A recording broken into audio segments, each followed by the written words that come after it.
Mimba zako zitaendelea kuharibika kila zikifikapo miezi miwili endapo hautochunguza mambo haya.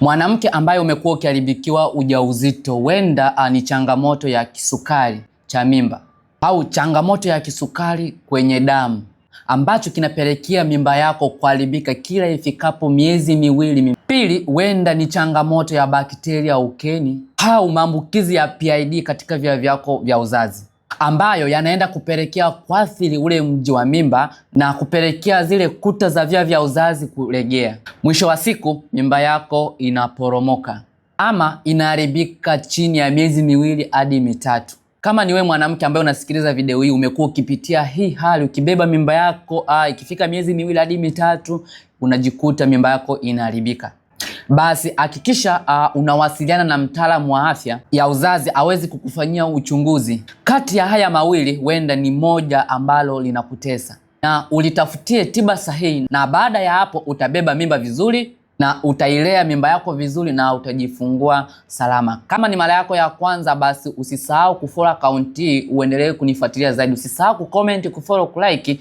iwafikie wanawake